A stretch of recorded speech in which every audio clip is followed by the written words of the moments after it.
Bonjour à toutes et à tous, vous écoutez Cinécast, le podcast qui vous fait découvrir les dernières sorties cinéma et streaming. Ici Thibaut, en presque direct du Festival de Cannes, puisque ça fait partie des critiques que j'enregistre avant le festival, puisque j'ai eu l'occasion de voir le film avant. Et il est question de La Troisième Nuit, le nouveau film de Daniel Auteuil, qui est c'est dans la section Cannes Première. C'est là aussi où il avait déjà présenté Le Fil il y a 2 ans. Film qui avait plutôt convaincu, hein. Il jouait un avocat qui voulait absolument défendre un homme accusé d'avoir tué sa femme et qui était plutôt une bonne proposition. Donc voilà, ça fait plaisir quelque part de retrouver Daniel Auteuil en tant que réalisateur, en tant que comédien aussi, parce qu'il fait aussi partie du casting du film avec Antoine Reinhardt, Souleymane Bagrami et Grégory Gadebois, qui était, bah, justement le père accusé, pardon, du meurtre de sa femme, dans Le Fil. Daniel Auteuil a réalisé, quelques films quand même, et autant j'avais pas vu son duo là, Marius et je sais plus là, le truc de Pagnol, autant le film m'avait quand même plutôt convaincu. J'en garde un bon souvenir. Déjà, je me souviens du film et je me souviens de comment il s'est terminé, ce qui est pas toujours le cas. Comme quoi ça m'a quand même un petit peu marqué, c'est déjà pas mal. Ici, il revient avec un sujet, j'allais dire, pas tout aussi sérieux, hein, parce que c'était vraiment lourd, hein, le sujet, du fil. Ici, la troisième nuit, on est en août, 42, en pleine occupation. Le gouvernement de Vichy organise une rafle massive de juifs étrangers. Gilbert Lesage, jeune fonctionnaire du service social des étrangers, est chargé d'organiser une commission de criblage pour statuer sur le sort des juifs arrêtés, tandis que l'abbé Alexandre Glasberg, humanitaire engagé, manœuvre pour les sauver. Pris entre la bureaucratie de Vichy et les réseaux d'entraide, ils vont devoir s'allier pour défier la machine d'État et risquer l'impensable pour arracher des vies au destin funeste qui leur est promis.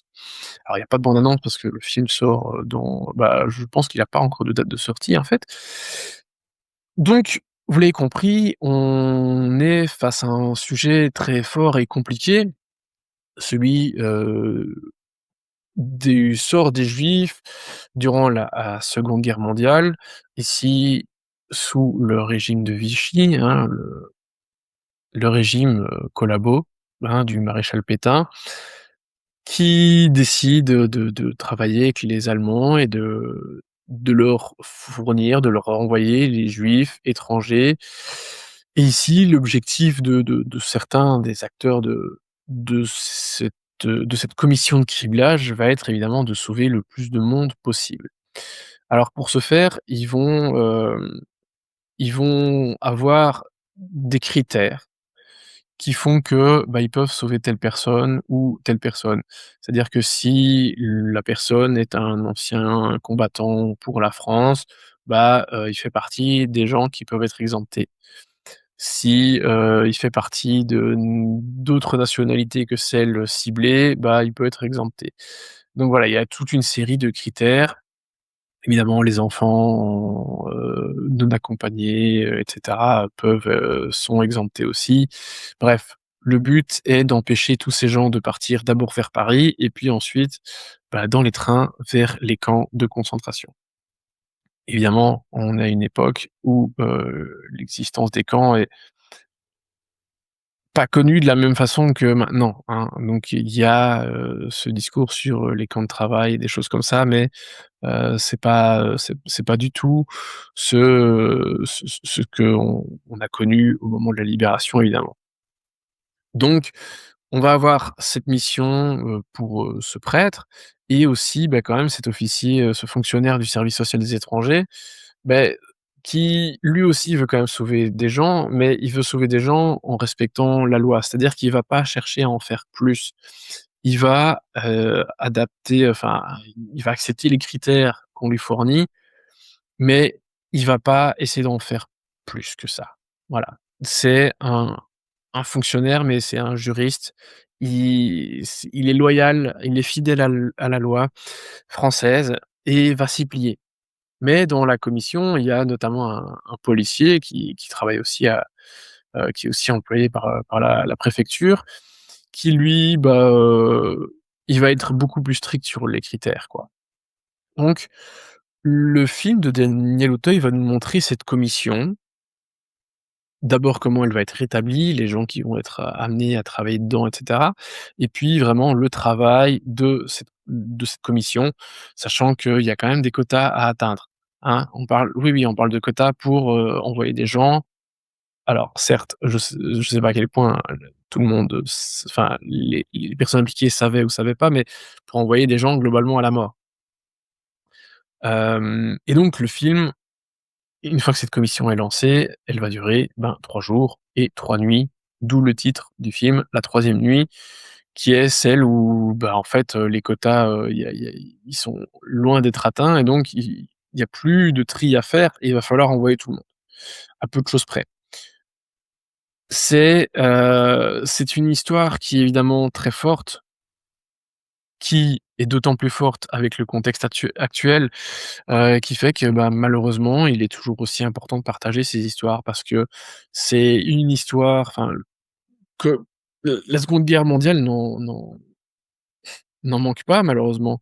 Ces histoires qui sont méconnues et qui nous racontent, des actes de bravoure, hein, des gens qui se sont démenés, parfois au risque, au péril de leur vie pour, heu, pour essayer de sauver des gens et de faire le bien, alors que le contexte, ne leur permettait pas, quoi. Donc le travail de mémoire est toujours aussi important avec ce genre de film, enfin et voilà et ce genre de film aide à ça. Surtout qu'ici, il met en valeur des gens qu'on ne connaît pas, une nouvelle histoire qu'on ne connaît pas forcément. Donc voilà et je pense que malheureusement des films de cet acabit sur la Seconde Guerre mondiale, sur ce qui s'est passé, sur les différents acteurs, sur, les sauvetages qui ont eu lieu, il y a moyen d'en faire encore beaucoup avec sûrement plein d'histoires qu'on connaît pas.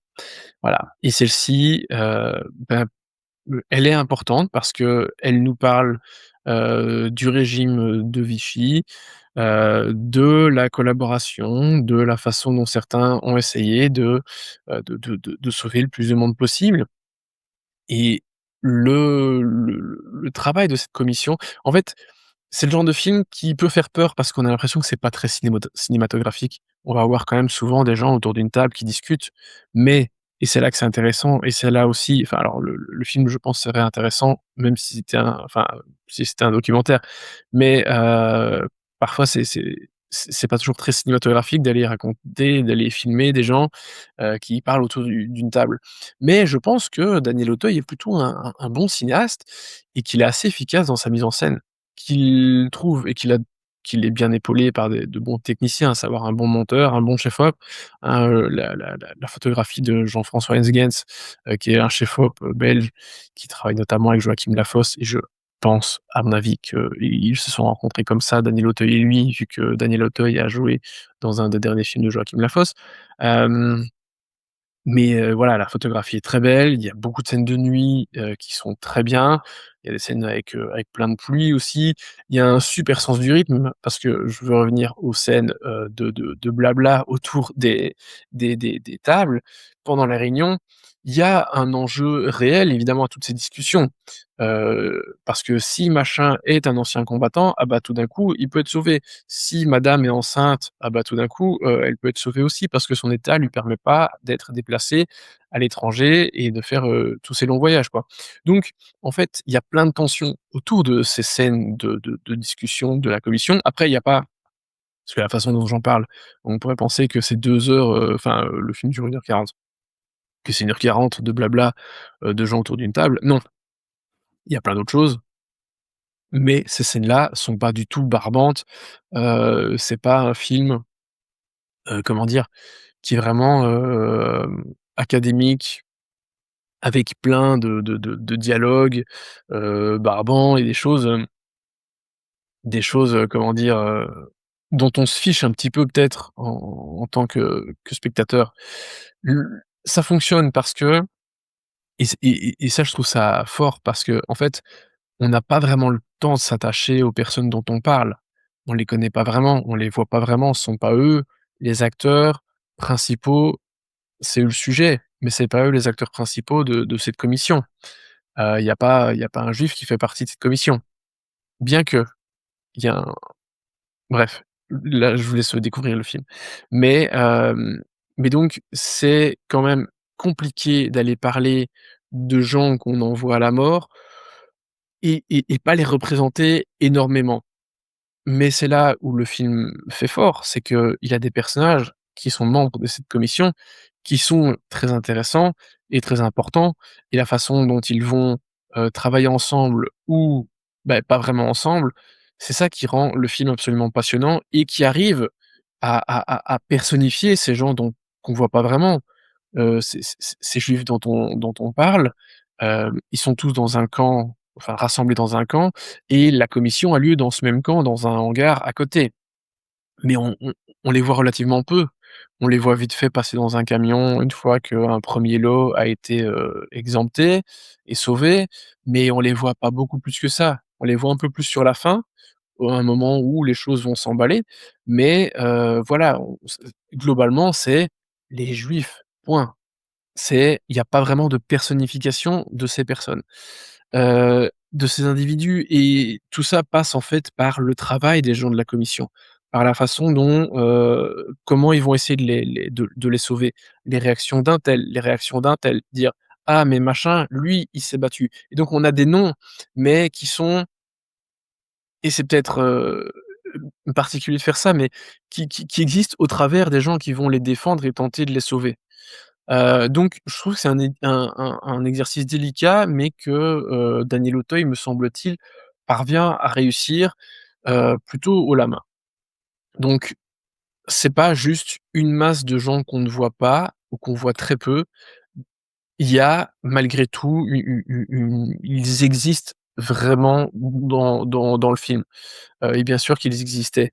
Après, le fait de ne pas les voir aussi, de les voir relativement peu, c'est aussi intelligent parce que ça fait comme si on parlait de ce grand groupe, les juifs point et personne d'autre.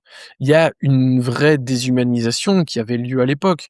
Donc bien sûr qu'il y a de ça, mais je trouve que l'équilibre, trouvé pour les faire exister, me semble assez intelligent et judicieux. Voilà.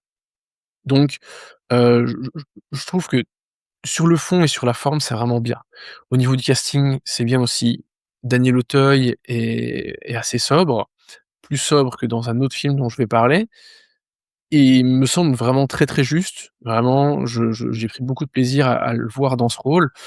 Heu, Luana Bajrami, elle est bien, elle a assez peu à faire, mais elle est bien, elle est forte et puis il y a Antoine Reinhardt et Grégory Gadebois qui sont des comédiens avec lesquels j'ai parfois du mal pour diverses raisons.